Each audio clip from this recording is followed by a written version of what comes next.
Mason Wells was at the Boston Marathon in 2013 cheering on his mom. He was in France when terrorists struck Paris. And then in a cruel twist of fate, 3 years later, he was in the airport in Brussels, Belgium, when 2 more bombs exploded. Here's his incredible story.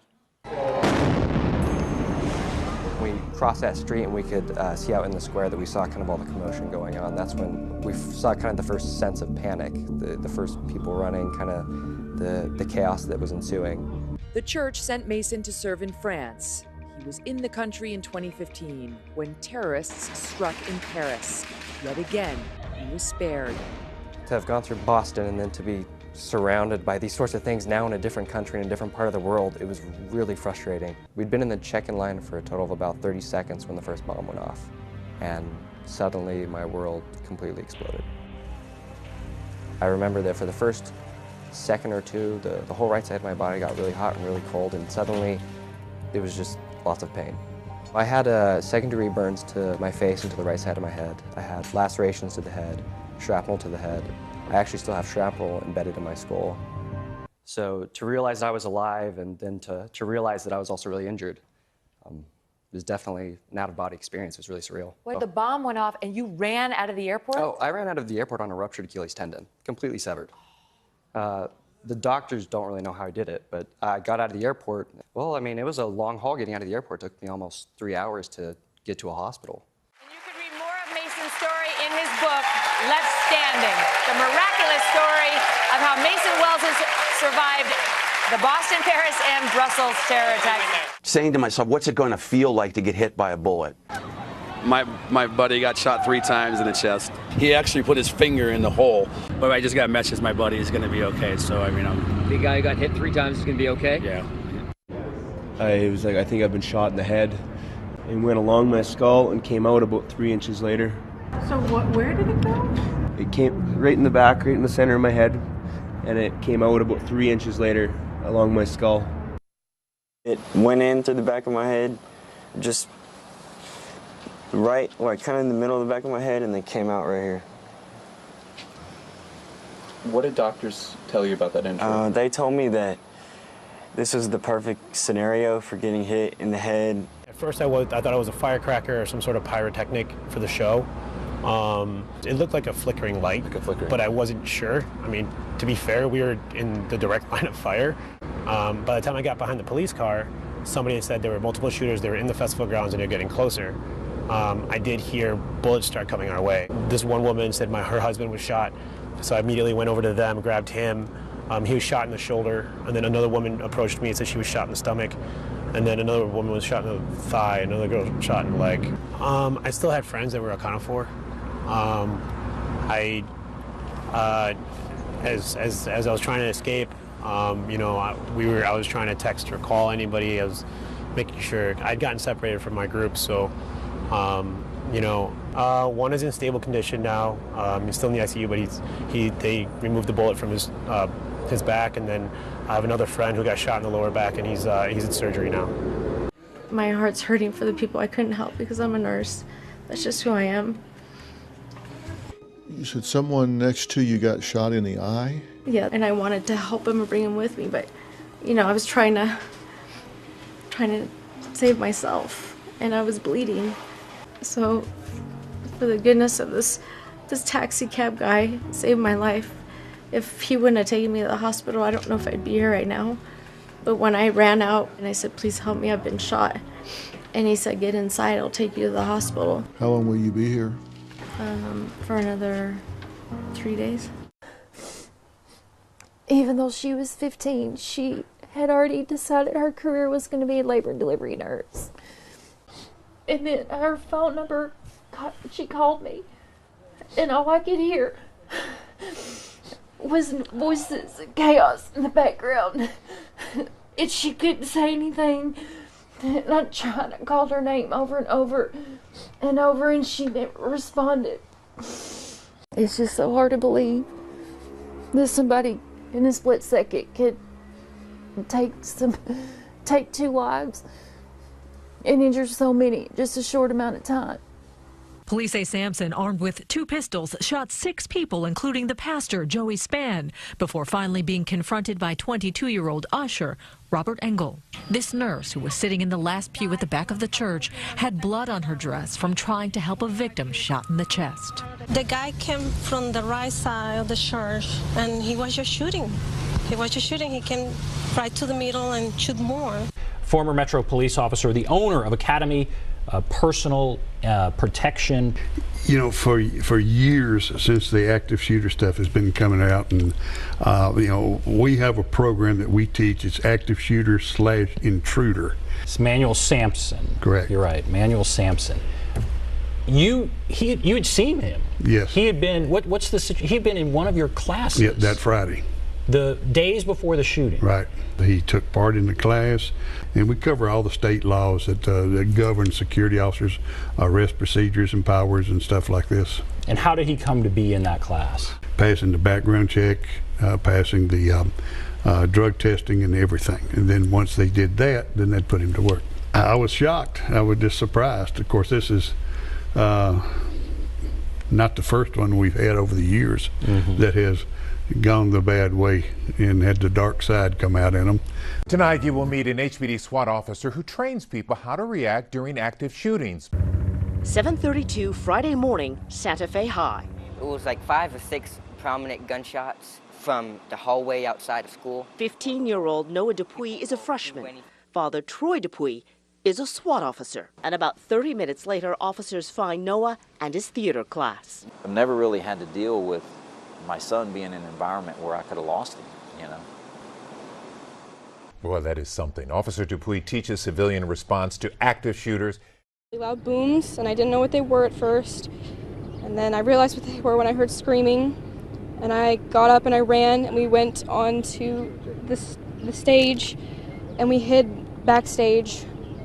I told her, Mom, there are gunshots. I heard 4 shots. And it was it was real. It was real this time. It wasn't real last time. Was there a part of you that was like, this isn't real, this would not happen in my school? No, there wasn't. Why so? It's been happening everywhere. I've always kind of felt like eventually it was going to happen here too.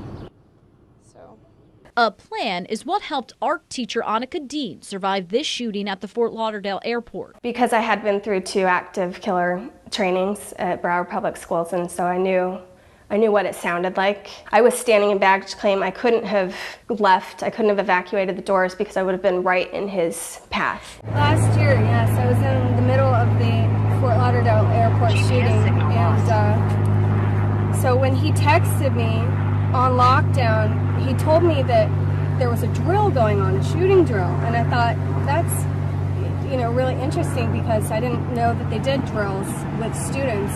And the drill went off, and we all thought it was a fire drill, so we started getting out, and then I heard some shots, and everybody started running. It was a really scary situation. We didn't really know what was going on. I thought it was a drill at first, but... Was he taking any medication? Not that I know of. Not that we know of. You never saw any pills, you never saw anything, you never saw any drugs? No. As I've said before, I offered him Motrin for a headache, and he says, I don't like taking pills. So I don't know. I mean, he took it eventually. I told him, I'm a nurse, you should, do this, it'll help your head. And he was thankful later, but he says, I really don't like taking medications. What was going through your head when you found out that this was going on? Get to the school, make America great again. By doing what? What was your plan of action? Offering support. God bless you all, will go a long ways right now for a lot of people. Thank you. I'm going to head this way. God bless you all. We've received 3 patients, 2 adults, and 1 person under 18 years of age. I know that 1 adult, and you said that it was a male, is in our operating room undergoing surgery at this time. 1 patient has been admitted to the hospital. I think that was the person under 18, and the other person is in our emergency room being evaluated and treated. It's heartbreaking. Our hearts go out to Santa Fe, the students and the residents. It came in this way through the back of my head and then exited right there. 16-year-old Rome Schubert survived being shot in the head this morning. Lawrence, I just talked to Rome's mom. She's an ICU nurse. She finds out her son has been shot in the head. She knows what the statistics are. She knows what's going through her head, and yet Here he is, Rome Schubert, on his front porch tonight. Yeah, well, the first one, I was like, I really didn't know what the first one was. Second one goes off. Now I wasn't sure what that one was, and I peeked a little bit, saw a pistol in his hand. You actually saw the gun? I did. I saw a pistol in his hand, and once I was on the ground, I saw the pistol, charcoal gray pistol, and then I did notice a shotgun on his shoulder. Loud bang, my ear starts ringing. Another loud bang follows that one. Had no idea I was even shot until I looked down at my shirt and dripping blood everywhere. I was running fine, I was talking, had no idea that it even went in and out. I said, I got a lot of blood. You think somebody got hit in front of me? He was like, no, you got shot. You got shot in the head. There's a lot of blood coming from your neck. So I immediately took my shirt off, put it against my neck, and held that pressure to it, and just took off running. That's the son of an ICU nurse who knew what to do. And he was struck in the back of the head, miraculously survived. The bullet exited from his neck. Rome, why don't you just show our viewers? I want people, because I know there's a lot of people who don't believe that you're telling the truth. The bullet came in the back of his neck right here. The bullet came in here, right here. Yeah. The bullet came in there, and it went. And you can see the exit wound. There's the exit wound. Right there, and he was able to get up and run out. Didn't know that he'd even been struck, and you jumped over a wall, correct? Yeah, about a 7-foot wall, and I got about 100, 200 feet away from the art room, and I saw some blood on me. No idea I had even been shot. Somebody came up behind me and said, "You've been shot," and I thought it was somebody else's blood.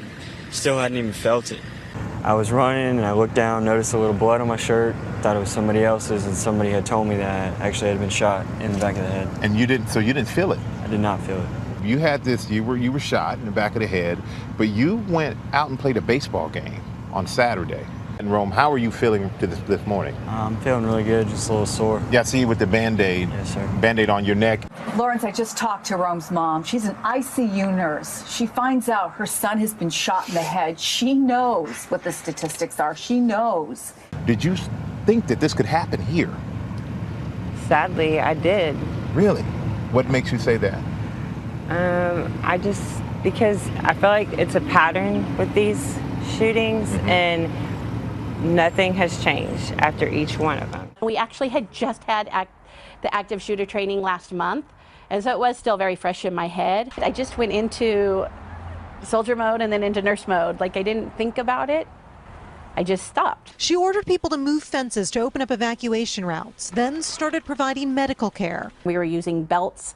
People were taking off their belts, and we were using those for tourniquet to help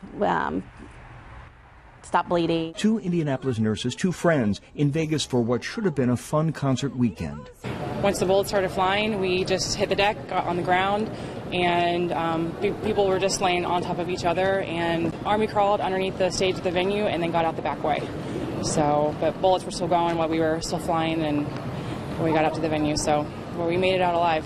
There were a lot of people that we passed that, I mean, obviously we're trained. We knew they weren't alive, so you kind of have to help those that you can. And a photographer snapped this photo of Loy pushing a man in a wheelchair. I see that picture and I'm like, oh my God, gunshots were fired, and I'm standing up straight. She says her daughter is still trying to process the carnage she saw firsthand.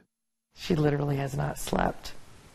Yeah, some guy was, I said I need a shirt. I needed a shirt. People were giving me their shirts off their back so we could, make tourniquets. I could give compressions without getting too much blood, Yeah.